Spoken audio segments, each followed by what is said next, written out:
Hello dear future officers, कैसे हो आप सब लोग दोस्तों। जैसा कि आप सब लोग जानते ही हो कि हमारा नया डिस्कशन भारतीय कला और संस्कृति पर होने जा रहा है।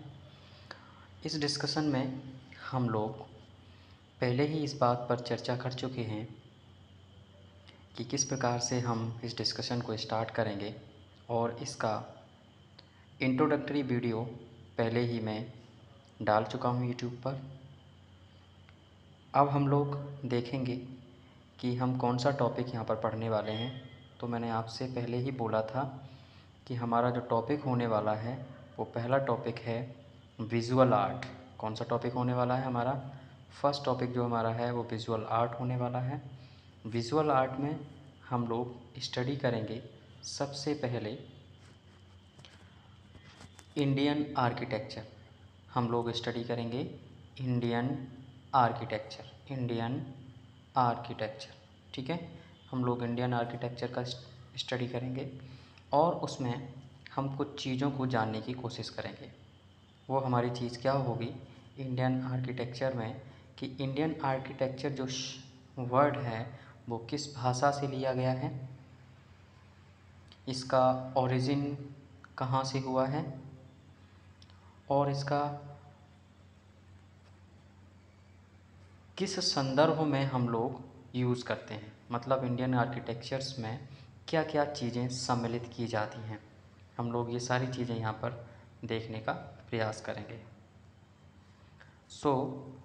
हमारा टॉपिक इंडियन आर्किटेक्चर में सबसे इम्पॉर्टेंट टॉपिक जो हमारा है वो हम सबसे पहले स्टडी करेंगे कि आर्किटेक्चर शब्द किससे बना है और कैसे ये रिलेट करता है। तो इंडियन आर्किटेक्चर यानी कि वास्तुकला, इंडियन आर्किटेक्चर यानी कि वास्तुकला, ये शब्द हमारा लैटिन भाषा के कैक्टन शब्द से बना हुआ है।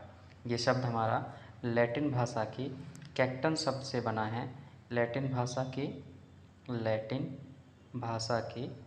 कैक्टन किससे बना है? टेक्टन से बना है। ठीक है, इसका अर्थ होता है निर्माता। इसका अर्थ क्या होता है? लैटिन भाषा का जो टेक्टन शब्द है उसका अर्थ होता है निर्माता। उसका अर्थ क्या होता है?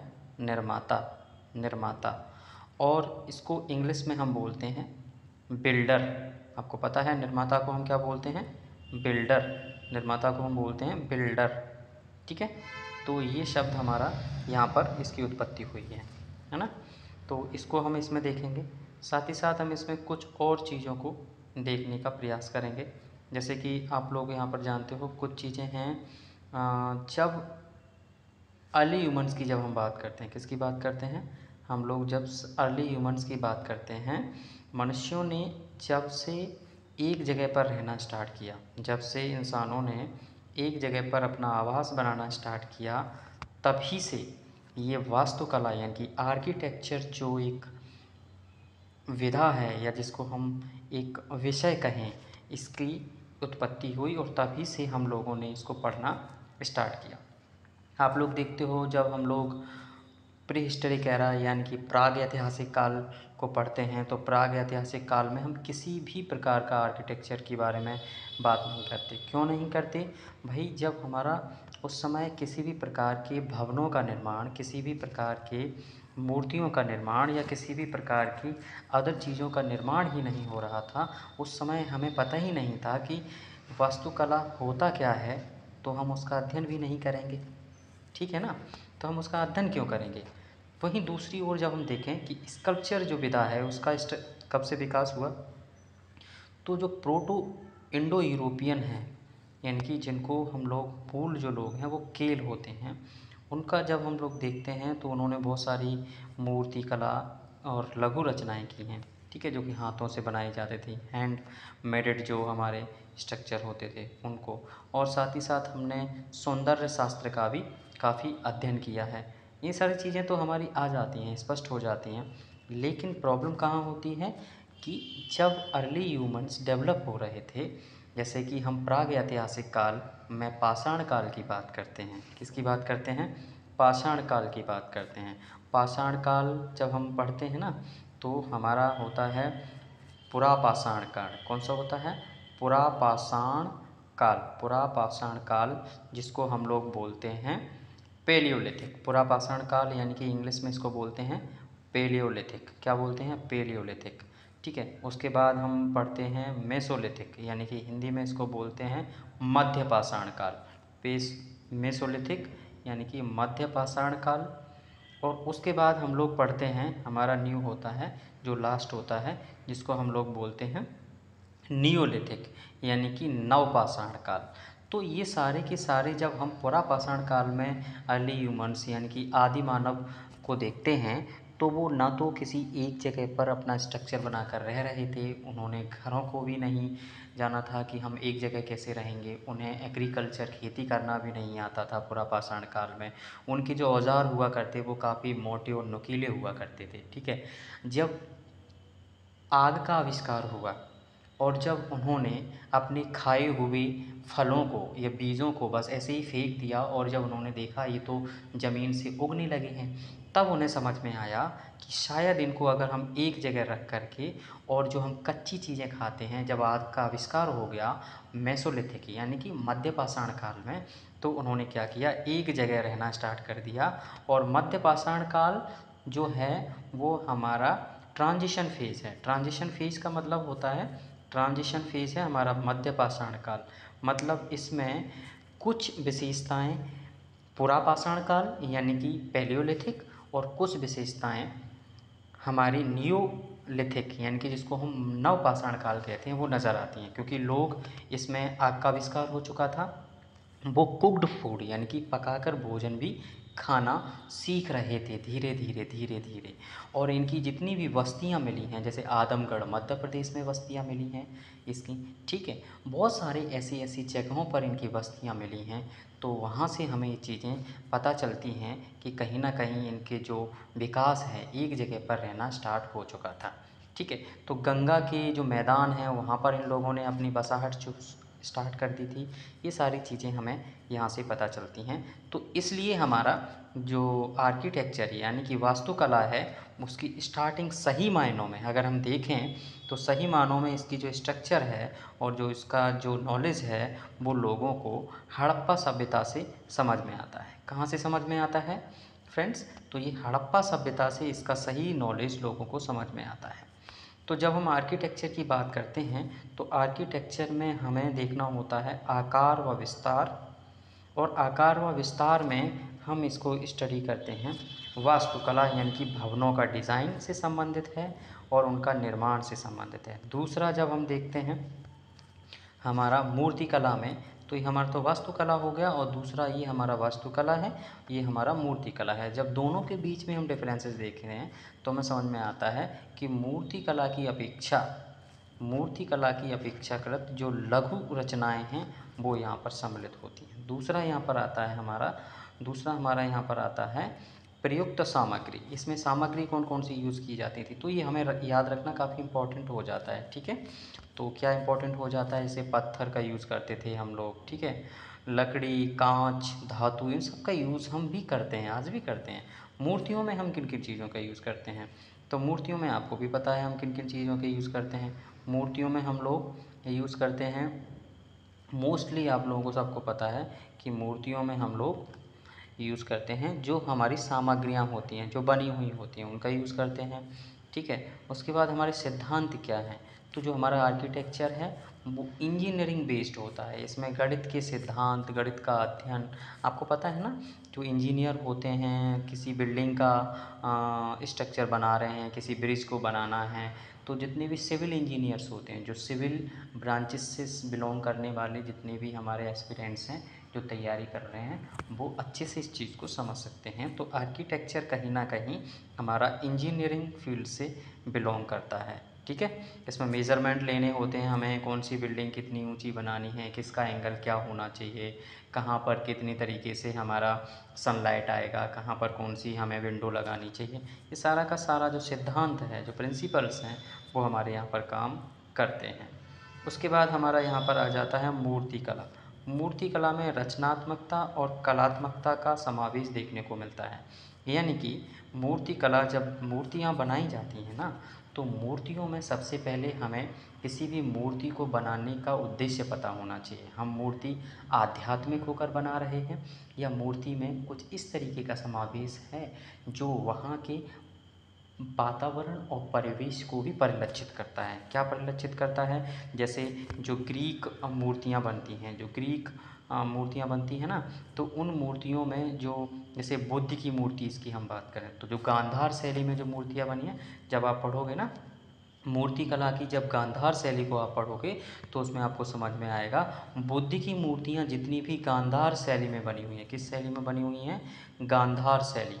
गांधार शैली में बुद्ध की जो मूर्तियाँ बनी हुई हैं, वो सारी की सारी मूर्तियों में बुद्ध को घुंघराले बालों वाला और उनका जो चेहरा है, उस चेहरे पर एक भाव मंडिमा और काफ़ी बड़ा आकार में दिखाया गया है। ठीक है, उनके कान बड़े बड़े हैं, कानों में बड़े बड़े झुमके हैं और उनको अभय मुद्रा में दिखाया गया है बुद्ध की मूर्तियों को।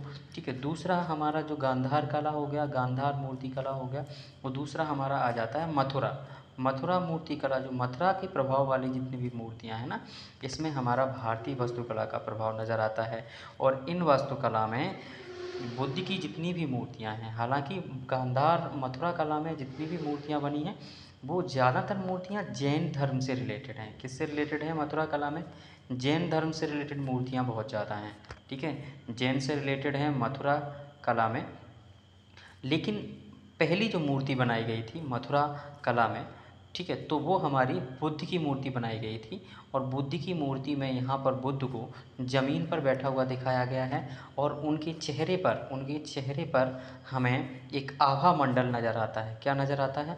आभा मंडल मतलब तेज। आभा मंडल यानी कि तेज नज़र आता है उनके चेहरे पर हमें। क्या नज़र आता है? उनके चेहरे पर हमें तेज नज़र आता है।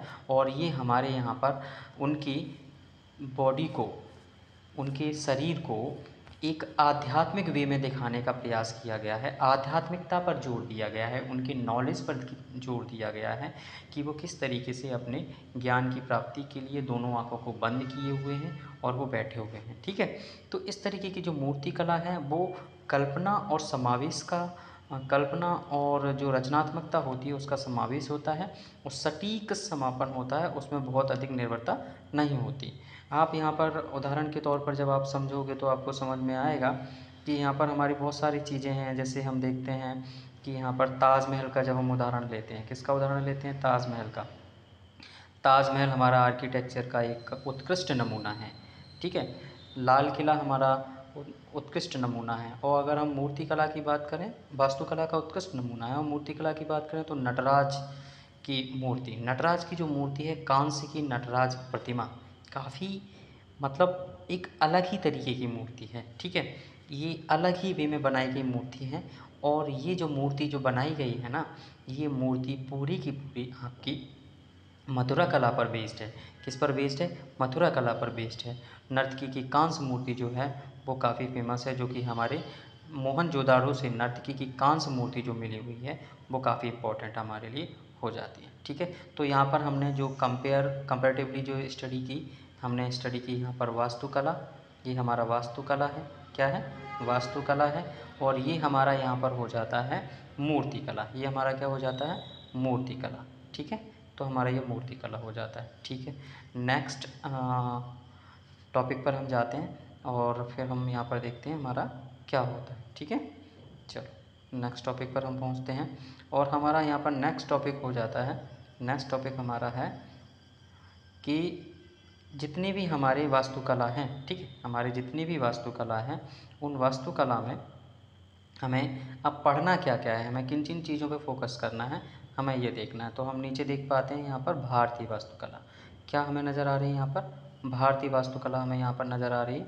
और भारतीय वास्तुकला में हम किन किन चीज़ों की स्टडी करेंगे, ये भी हमारा यहाँ पर काफ़ी चीज़ें स्पष्ट हो जाती हैं। तो भारतीय वास्तुकला ये है। ठीक है, भारतीय कला और वास्तुकला का जो निर्माण है वो मैंने जैसा कि आपको बताया कि हड़प्पा घाटी सभ्यता से लेकर के जो ब्रिटिश कालखंड है, यानी कि हमारा प्राचीन काल से लेकर के आधुनिक काल तक का जो हमारा सिलेबस में मेंशन किया गया, जैसा कि मैंने सिलेबस में डिस्कस किया था ना, मतलब एंशिएंट कल्चर से लेकर के हमारा मॉडर्न कल्चर, यानी कि जो हमारा ब्रिटिशर्स आए हैं जहाँ तक, वहाँ तक का हमें पूरा का पूरा आर्ट एंड कल्चर को क्या करना है, डिस्कस करना है और डिटेल से डिस्कस करेंगे हम। आप निश्चिंत रहिए और हम वीडियो की लेंथ बढ़ाते जाएंगे आप लोगों का जैसे जैसे सहयोग मिलता जाएगा। ठीक है, तो हम देखते हैं यहाँ पर कि यहाँ पर हम इन इन चीज़ों का डिस्कशन करेंगे। ठीक है, तो यहाँ पर जो हम डिस्कस करेंगे वो सबसे पहले हमारी होगी हड़प्पा। जैसा कि मैंने पहले भी बताया, हम लोग भारतीय वास्तुकला का जो वर्गीकरण है वो हड़प्पा से स्टार्ट करते हैं। फिर हमारा आता है मौर्यकालीन वास्तुकला, मौर्योत्तर कला, गुप्तकालीन कला और दक्षिण भारतीय कला। ठीक है, उसके आगे अगर हम बढ़ते हैं तो वहाँ पर हमें और भी टॉपिक नज़र आते हैं। वो हमारे टॉपिक कौन कौन से हैं, तो फिर हमें नज़र आता है, जैसे कि हमने दक्षिण भारतीय कला की बात कर ली, तो हमारा अगला कला जो है वो हमारा आ जाता है, क्या आ जाता है, सॉरी, वो हमारा आ जाता है दिल्ली सल्तनत। क्या आ जाता है दोस्तों, दिल्ली सल्तनत जो है हमारा नेक्स्ट है, वो आ जाता है दिल्ली सल्तनत। और फिर मुग़ल काल में भी हम लोग स्टडी करेंगे इंडो गॉथिक शैली, यानी कि जो गॉथिक शैली है उसके बारे में बात करेंगे। और नव रोमन शैली जो कि रोमन साम्राज्य से जो नई शैली विकसित हुई उसको हम यहाँ पर देखेंगे। सबसे इम्पोर्टेंट हमारे लिए जो वास्तुकला का जो एक पोर्शन होता है, वास्तुकला का सबसे इम्पोर्टेंट जो हमारे लिए पोर्शन होता है वो हमारा होता है बुद्धिज़्म और जैनिज़्म से रिलेटेड। और साथ ही साथ हमारे वो सारे पोर्शंस, जैसे दिल्ली सल्तनत हो गया हमारा, मुग़ल काल हो गया हमारा, इंडो गॉथिक शैली हो गया, नव रोमन शैली हो गया। हड़प्पा वास्तुकला जो है वो इतनी मजबूत नज़र नहीं आती क्योंकि उस समय नगरों का विकास अपनी प्रारंभिक चरण में था। प्रारंभिक चरण में जब नगरों का विकास हो रहा था उसी टाइम पीरियड की जो हड़प्पन वास्तुकला है वो थोड़ी सी हमें कमज़ोर नज़र आती है। लेकिन यूपीएससी के पॉइंट ऑफ व्यू से हमें हड़प्पन कला वास्तुकला से लेकर के हमें नव रोमन शैली तक पूरा का पूरा डिटेल से डिस्कशन करना है। और अगर आप चाहो तो इसकी डिटेल नोट्स भी, आप जो इनके प्रिंटेड नोट्स या फिर आप चाहो तो इनके जो हैंड रिटन नोट्स जो हैं वो आप मेक कर सकते हो। अगर आप कमेंट सेक्शन में मेंशन करते हो कि आप सर खुद से नोट्स बना कर दीजिए तो मैं इनके जो माइंड मैप हो सकते हैं, जितने भी फॉर्मेट हो सकते हैं, मैं आपको शॉर्ट नोट्स बना करके प्रोवाइड करवा सकता हूँ। ठीक है, अगर आप चाहो तो हम आगे डिस्कशन को स्टार्ट करते हैं। हड़प्पाई कला और वास्तुकला, ठीक है, तो हम इसको देखते हैं। जैसा कि आप सब लोग जानते हो कि हड़प्पा सभ्यता का जो विकास है वो इंडस वैली में हुआ है। इंडस वैली यानी कि सिंधु घाटी में हुआ है और इसीलिए इसको हम लोग इंडस वैली सिविलाइजेशन के नाम से भी जानते हैं। ईसा पूर्व की जब हम तीसरी शताब्दी की बात करते हैं और इसमें द्वितीय अर्धांश, मतलब जब हम इसको सिंधु नदी के किनारे एक विकसित सभ्यता के बारे में बात करते हैं जो हमारा संभवतः 2750 से लेकर के 1750 तक का कालखंड जो है, 2750 से बीसी से लेकर के ईसा पूर्व से लेकर के जो 1750 तक का जो हमारा कालखंड है, उस टाइम पीरियड की अगर हम बात करेंगे तो हमें समझ में आता है कि उस समय का जो नगरीय विकास हो रहा था वो काफ़ी महत्वपूर्ण विकास हो रहा था। संभवतः हमें ये भी नज़र आता है कि इससे पहले यहाँ भारतीय भूभाग पर, भारतीय उपमहाद्वीप पर नगरीय सभ्यता के कोई भी साक्ष्य या प्रमाण नहीं मिलते। हालांकि सिंधु घाटी सभ्यता के समानांतर कुछ सभ्यताओं का विकास हुआ है जिनके प्रमाण हमें सिंधु घाटी सभ्यता में, और साथ ही साथ सिंधु घाटी सभ्यता के प्रमाण हमें दूसरी जगहों पर मिलते हैं। इनके पैरेलल कुछ सभ्यताएं, जैसे कि मैं बात करूं मेसोपोटामियम सभ्यता, मेसोपोटामियम मेसोपोटामियम मेसोपोटामियम सभ्यता जो कि ईरान, जो कि हमारा इराक जो है, जो इराक है वहाँ की एक महत्वपूर्ण सभ्यता मानी जाती है।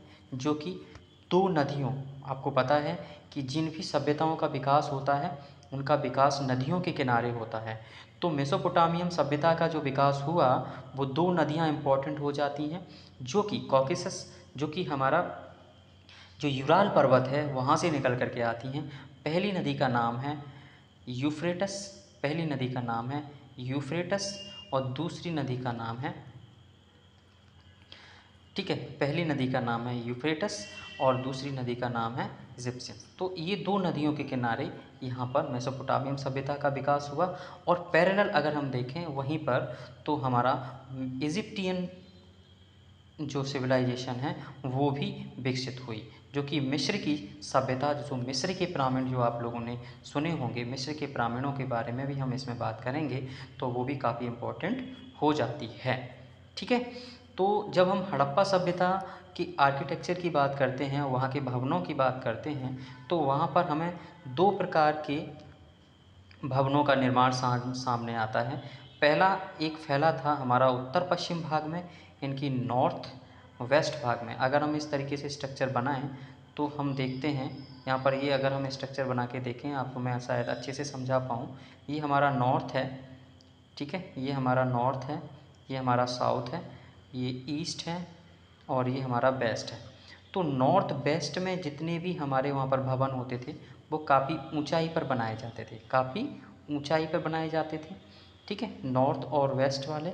और जो पश्चिमी भाग, जो विशाल भाग था, वो कंपेरेटिवली काफ़ी नीचे हुआ करते थे। तो ये जो भाग हुआ करते थे, ये कहीं ना कहीं हमें ऐसा नज़र आता है कि ये भाग बड़े बड़े व्यापारियों और कहीं ना कहीं कुलीन वर्ग, साथ ही साथ शासक वर्गों के हुआ करते होंगे। और साथ ही साथ जो वेस्ट वर्ग में जो भाग घर हुआ करते थे, वो जो सामान्य जन जो रहते थे उनके घर रहे होंगे। हमें ऐसा वहाँ का जो स्ट्रक्चर देख करके ऐसा नज़र आता है। तो आपको समझ में आ गया होगा कि हड़प्पा जो वहाँ के जो घरों का जो व्यवसाय था वो दो तरीके का था, एक नॉर्थ वेस्ट और एक वेस्ट। ठीक है, तो नॉर्थ वेस्ट आपको समझ में आ गया है और वेस्ट भी आपको समझ में आ गया है। और यहाँ के घरों का जो पैटर्न है, तो जो मेन घर होता है उसमें एक बरामदा होता है, उसमें एक बरामदा होता है।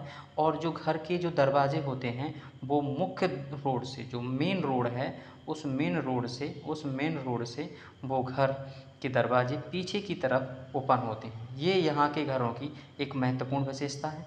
और यहाँ के घरों में हमें कुएं भी खोदे हुए मिले हैं। तो ये सारी चीज़ें आपको याद रखने की ज़रूरत होती है। ठीक है, तो जब हम चीज़ें में और इसे स्पष्ट ढंग से देखेंगे तो हमें समझ में आएगा। ठीक है, इसको देखेंगे, जीवंत कला, कलात्मक संवेदनशीलता और प्राचीन सभ्यता की विशिष्टता थी जो उत्खनन स्थलों पर पाई गई। अनेक मूर्तियाँ भी मिली हमें यहाँ पर, अनेक मूर्तियाँ मिली हमें यहाँ पर, अनेक मूर्तियाँ मिली।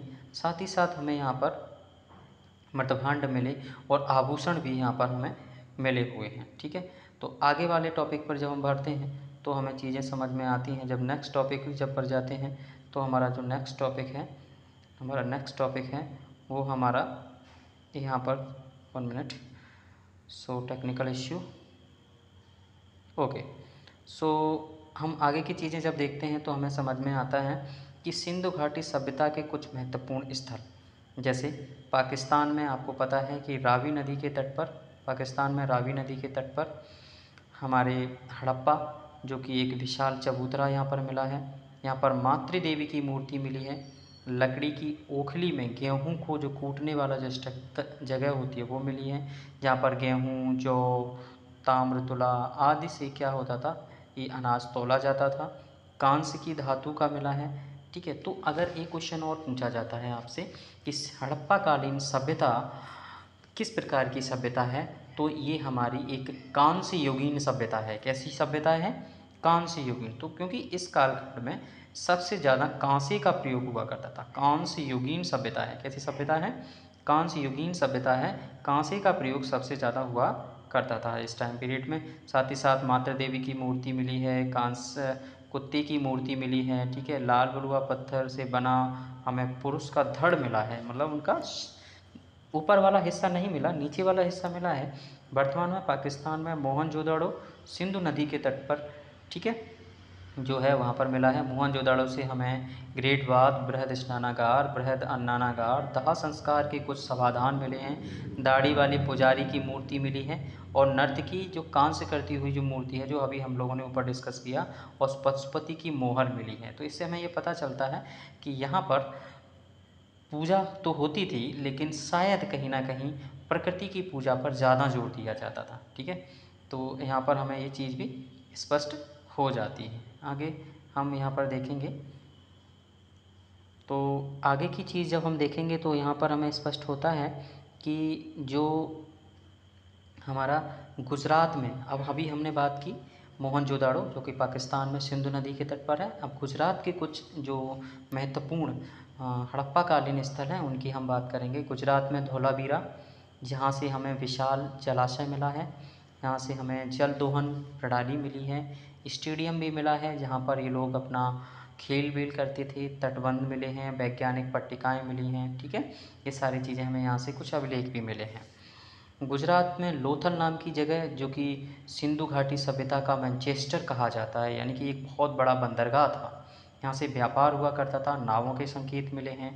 यहाँ से हमें कुछ मोहरें मिली हैं जो हमें दूसरे देशों या दूसरी जगहों के बारे में पता चलता है। समुद्री व्यापार, ठीक है, गोदी, ये सारी चीज़ें हमें यहाँ पर दिखाई देती हैं। ठीक है, ये सारी चीज़ें हमें यहाँ पर दिखाई देती हैं। साथ ही साथ हमें आधुनिक शतरंज की जो प्रमाण हैं, घोड़े और अनाज की टेराकोटा, और 45 और 90 डिग्री 80 डिग्री के जो कोण मापने वाले जो उपकरण हैं वो भी हमें यहाँ से मिले हुए हैं। ठीक है, एक्सोवेशन में। भारतीय सीमा के निकट अगर हम देखें तो घग्गर और हागरा की धारा के स्थित पाकिस्तान में गनेरीवाल नाम की एक जगह है, वहाँ से भी हमें कुछ चीज़ें मिली हैं। हरियाणा के राखी गढ़ी से सिंधु घाटी सभ्यता का सबसे बड़ा स्थल माना जाता है।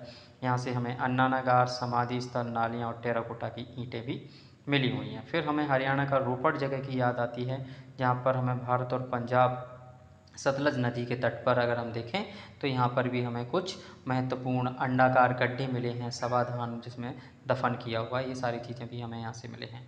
राजस्थान के अगर हम कालीबंगन लोथल में देखें, अगर हम लोथल और कालीबंगन में देखें तो हमें नज़र आता है कि यहाँ पर चूड़ी के कारखाने, यानी कालीबंगा यानी कि चूड़ियों के लिए फेमस शहर रहा है। ठीक है, और यहाँ से हमें खिलौना गाड़ियाँ मिली हैं, ऊँट की हड्डियाँ मिली हैं, तो हमें पता चलता है कि यहाँ पर गाड़ियाँ और खिलौने भी बनाए जाते होंगे और ऊँट भी रहते होंगे उस टाइम, अलंकृत ईंटें, ठीक है, गढ़ी और निचला नगर भी हमें नज़र आता है। ठीक है, तो ये यहाँ पर हमारी चीज़ें कुछ स्पष्ट हुई। उसके बाद हम आगे बढ़ते हैं और हम देखते हैं, ये टॉपिक तो हमारा होगा। ठीक है, नेक्स्ट हम देखते हैं। तो हमारा वीडियो थोड़ा सा लेंदी हो रहा है, ठीक है, आप लोग प्लीज़ पेशेंस बना के रखिएगा। हम लोग इसको कंप्लीट करने के बाद ही हड़प्पा की जो वास्तुकला है उस पर हम लोग आगे बढ़ेंगे। ठीक है फ्रेंड्स, तो हम देखेंगे यहाँ पर कि गुजरात के कुछ महत्वपूर्ण नगर और भी हैं, जैसे गुजरात में सुरकोतदा है, यहाँ पर हमें घोड़े की हड्डियों का पहला वास्तविक अवशेष मिला है। हरियाणा में वनावली नाम की जगह है, जहाँ से हमें सूखी हुई सरस्वती नदी पर हमें खिलौना हल, जौ, लापीस लाजुली, अग्नि वेदिकाएँ, अंडाकार, ये सारी चीज़ें हमें यहाँ पर एकमात्र नगर है जो अरीय गलियों वाला नगर माना जाता है। उत्तर प्रदेश का जो आलमगीर है वो मेरठ उत्तर प्रदेश में है, यहाँ पर अमना नदी के तट पर।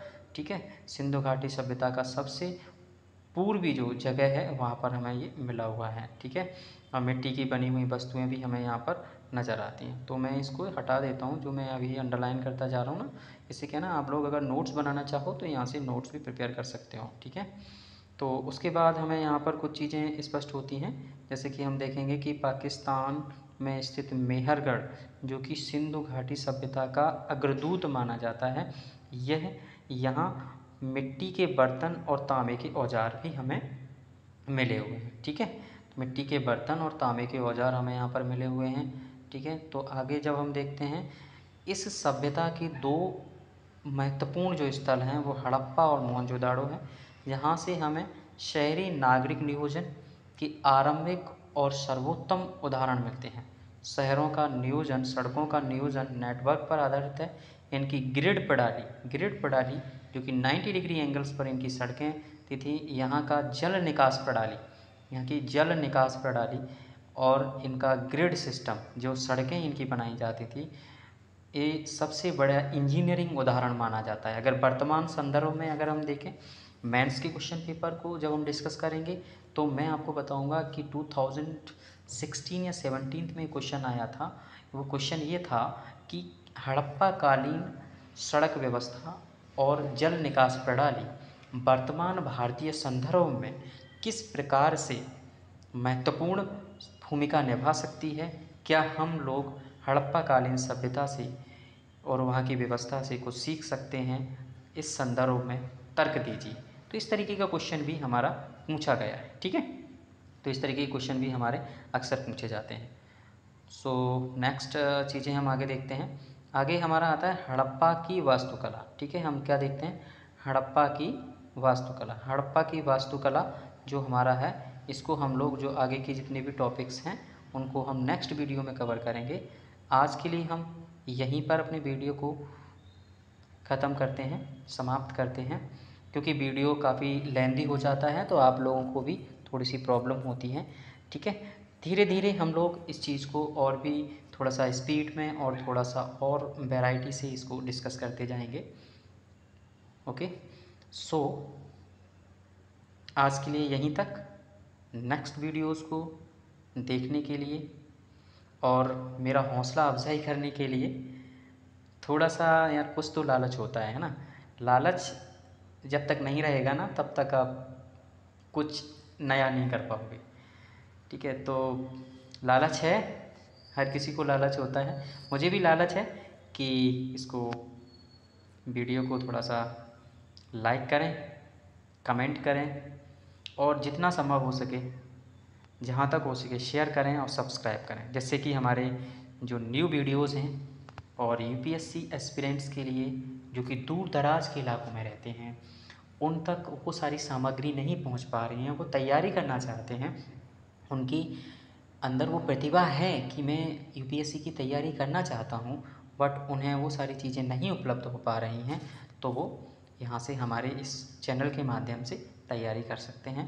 बाकी की हमारी तरफ से अगर कोई प्रॉब्लम है, वॉइस की प्रॉब्लम है, मैं सही ढंग से आपको नहीं समझा पा रहा हूँ, ठीक है, तो इससे रिलेटेड भी आप कमेंट बॉक्स में कमेंट कर सकते हो।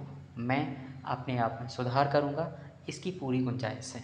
हम यूपीएससी के स्टूडेंट्स हैं, एस्पिरेंट्स हैं, इसलिए हमारे अंदर इस तरीके की कोई भी भावना नहीं होनी चाहिए कि नहीं हम जो कर रहे हैं वही सब ठीक है।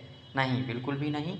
हम लोग एथिक्स पढ़ते हैं, हम लोगों के अंदर थोड़ी सी हम्बलनेस होती है, काफ़ी हम्बलनेस होती है। मैं तो कहता हूँ कि यूपीएससी की तैयारी करना और सिलेक्शन होना वो एक अलग बात है, लेकिन यूपीएससी के फील्ड में आने पर हम एक बेहतर इंसान बन जाते हैं। और हम जिस भी फील्ड में जाएंगे ना, हमारा सिलेक्शन, वैसे तो हम सिलेक्शन के पर्पज़ से ही आते हैं, और अगर आप सही डायरेक्शन में और सही दिशा में अगर आप मेहनत करते हो तो आपका सिलेक्शन हो ही जाता है। टाइम ज़रूर लगता है, पेशेंस की ज़रूरत होती है। आप मार्केट में कहीं जाइए तो आप किसी दुकान पर अगर पेशेंस या धैर्य नाम की कोई चीज़ मिल जाए तो आप ख़रीद के लाइएगा, लेकिन धैर्य केवल खाली फोकट का नहीं होना चाहिए ना। तो धैर्य ऐसा होना चाहिए कि मेहनत भी हो और धैर्य भी बना के रखो और बस आपका सिलेक्शन हो जाएगा, ठीक है। इसमें कोई बड़ी बात नहीं है। हालांकि मैं आप लोगों को एक और अनाउंसमेंट जो मैंने आपको पहले की थी कि हम हिंदी लिटरेचर का एक अपना अलग से एक सीरीज़ बनाएंगे, तो हम उस पर काम कर रहे हैं, ठीक है। और हम हिंदी लिटरेचर की जल्द ही एक सीरीज़ लेकर आएंगे, क्योंकि यूट्यूब चैनल्स पर कहीं पर भी हिंदी लिटरेचर को फ्रीली वीडियोस नहीं मिलते हैं, ठीक है। जो स्टूडेंट्स ऑप्शनल हिंदी लिटरेचर की तैयारी करना चाहते हैं उनको फ्रीली वीडियोस नहीं मिलती। इसके लिए मैं इसका क्या हमारा प्रोग्राम होगा, क्या हमारी किस तरीके से हम सीरीज़ को मैनेज करेंगे, वो हम आप लोगों के साथ में शेयर करेंगे। So thank you so much watching this videos and share, like, comment and subscribe. Thank you so much friends. Thank you.